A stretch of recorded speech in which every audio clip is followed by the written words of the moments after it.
couple weeks ago, a friend of mine from Germany bought a horse in an auction in Florida. Now, what they thought was supposed to be a nice, easy to ride, friendly family horse turned out to be quite spooky, quite dangerous, and doesn't appear to be that at all. So he called me for my help. He said, Jonathan, can you please evaluate this horse and tell us what we have?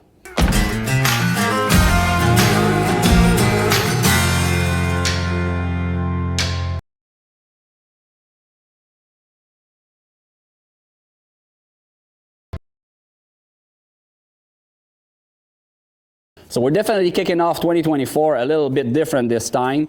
Obviously, I'm used to starting my horses from scratch, fresh out of the pasture, and they're all bloodlines that I'm very familiar with most of the time, so I kind of know what I'm dealing with. But here we have a 6-year-old quarter horse gelding that I'm not quite sure what type of training and that he has. I mean, obviously we could see the sale video, and in the sale video you see that the horse knows some really cool stuff, some stuff that I don't even teach my reining horses, and that I think would take me quite a bit of time to teach them that. So it's hard for me to understand why my client would be told and that the horse is too scared and too hard to handle, when you see a video where the horse is able to have a whip cracked by him or a tarp swung around him, when I feel that I have to approach him very gently and go a certain way just to get the halter on. So it'll be very interesting. But let's see what we have. We're going to take him to the round pen, go through the motions, the same as if I had a very green horse coming out of the pasture. This is how I like to evaluate a horse. I like to start as if it was their first day, and whatever's in there that is good is going to come into the equation, and it's going to help me progress faster. But everything that's going to be a problem, I'm going to treat it as if it was the first time that we ever do it. Okay, and then it's going to help me in evaluating exactly where he's at right now in his training.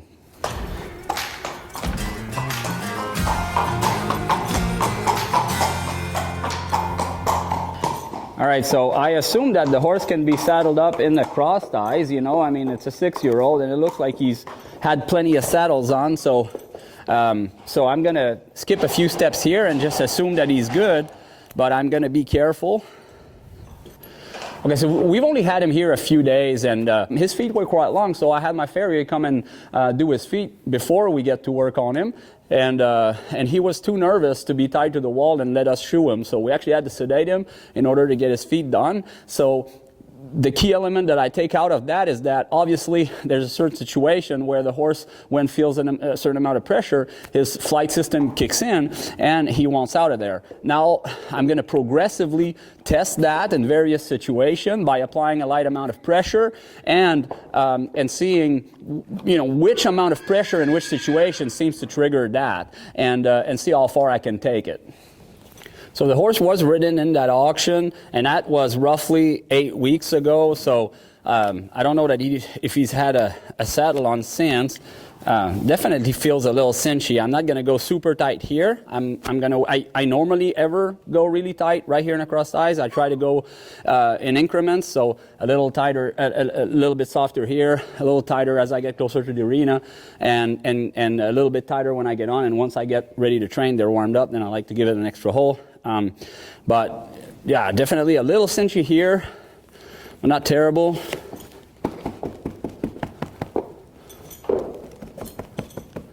I found a ticklish spot right there.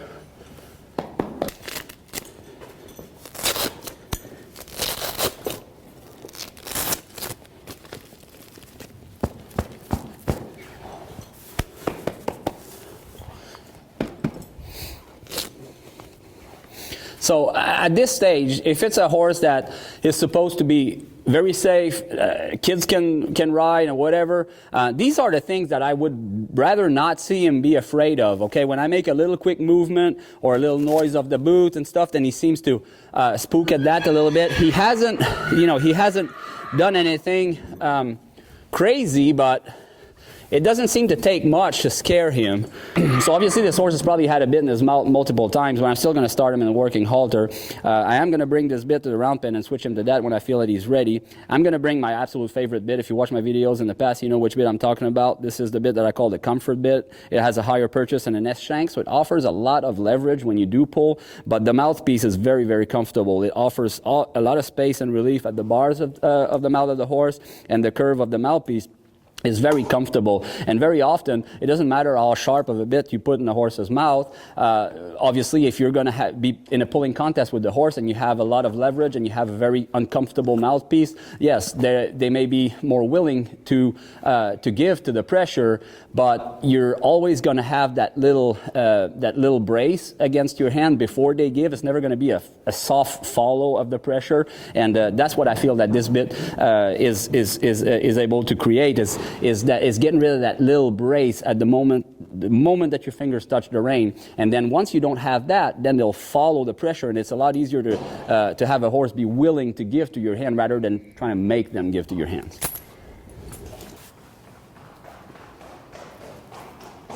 Much better. Yes, that feels better.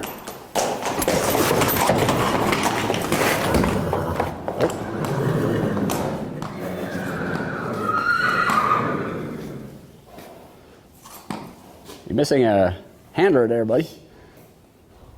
You missing a horse? You okay?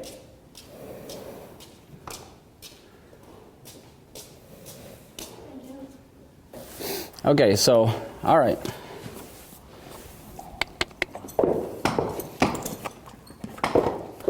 Relax, you're okay. We're okay. So now, obviously, he's very rattled, which I am too a little bit, I have to admit. Good boy. Good boy. All right, let's take him to the round pen. Go from there.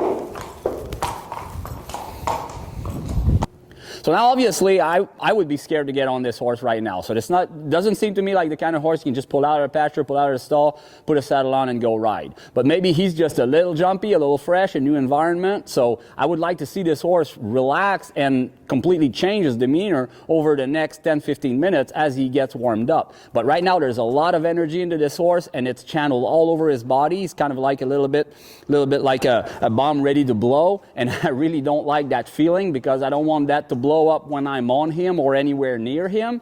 All right, so and it doesn't seem to take much for me to lose control over that energy. So first off, I want to get control over that energy. So if you follow my program a lot, you know that I like to do a lot of flexions. I don't think that I can do a flexions with this horse right now, but I'm going to get to that. The first step is going to be for me to be able to get his head to lower when I apply a slight downward pressure. There we go.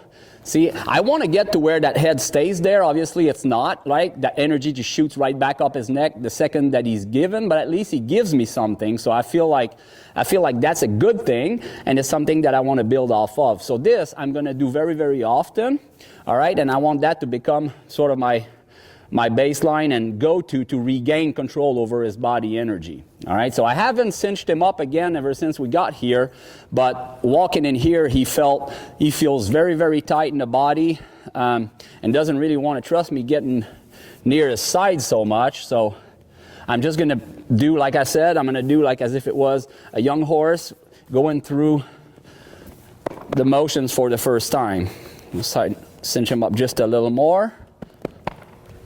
I don't want him to blow up next to me, and I don't know if he will or not. So I'm gonna again go as if it was the first time this horse ever has a saddle on, and this is how I would go about that. Just take him a few steps and see. When I feel like I'm losing control over that energy, I'm gonna stop him, come back here, move the saddle a little bit.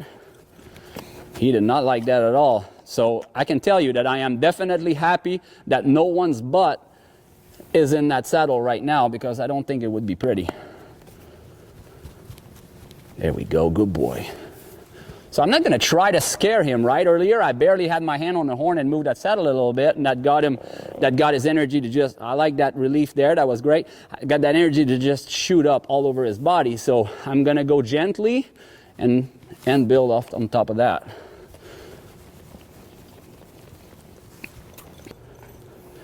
Okay, now at this point, if it was a young horse, or even with this type of horse for me, at this point in time, that energy needs to let loose, okay? So I could either do it on the lunge line, but since I've never lunged him, I'm just gonna let him go around the round pen and blow off some steam, and then we'll get back together here in a minute and see if we are a little bit more relaxed, all right? So I'm gonna step away from him, make sure I don't get run over in case he decides to go.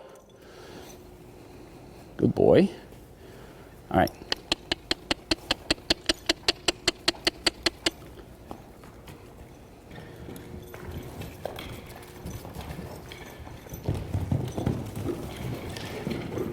Yeehaw.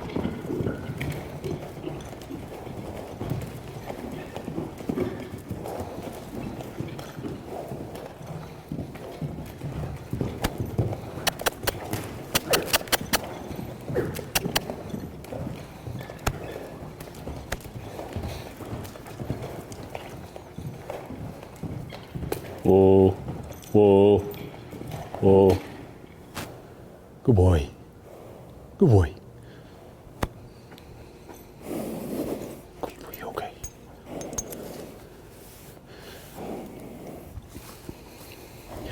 Okay, so there's definitely, this is a big and strong horse, and there's a lot of energy into that horse, okay? So when I start my young horses, I like that energy, okay? That energy may, down the road, when this horse is trained and broke and knows his job, may turn him into an excellent roping horse or whatever he would do in performance. He may be a very good horse. I love a horse that has energy, but it's important to be able to control that energy, all right? And now I still don't feel like I have any control over it, and that is my problem. Now, when I start my young horses, a lot of the times, and some of you in the comments may say, come on, giddy up, just get on the horse, he's broke, just cowboy up, right? I get that, and I do that very often when I start my young horses. Sometimes on the second or third day I've had them in here, I feel like I've got momentum, I feel like I got control over that energy, I feel like sometimes that energy gets shot up into their neck, and I feel like they get scared and tight, but I have a tool that helps me get control over their body energy, and then I feel like I can just go with it, right?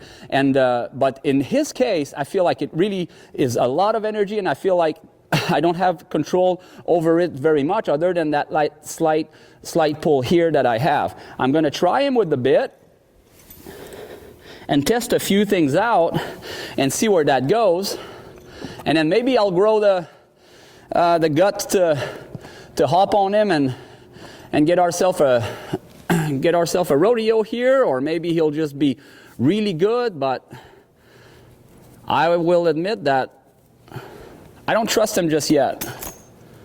All right, so it really doesn't take much to rattle him. It still looks like he's about to blow and his eyes are about to pop out of his socket, and it's a very quiet setting, so there isn't any reason for him to behave that way.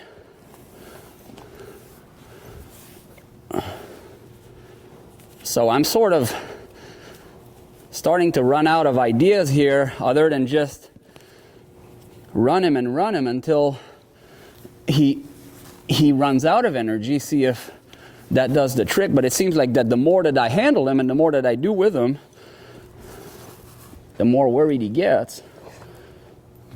Oh boy.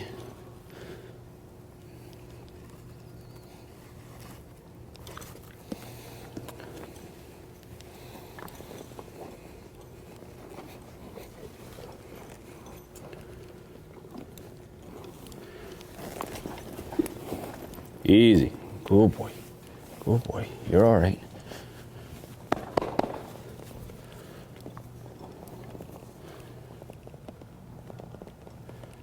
Good boy. Good boy. Good boy. He does seem to give pretty good to the bit. He seems to be pretty tolerant of the bit, but it doesn't seem to make him any more nervous to have it in his mouth. And as you can see in the video of this horse riding, he's riding with a lot of contact, and he seems to not be pushing into the rider's hand. So, but it seems to me like he almost needs to have that contact at all times in order to stay with the rider. Okay, so I like to have my horses loose and that they allow me to pitch them loose, and I don't like to be always holding them back. There we go. Seems like he's calming down a little bit.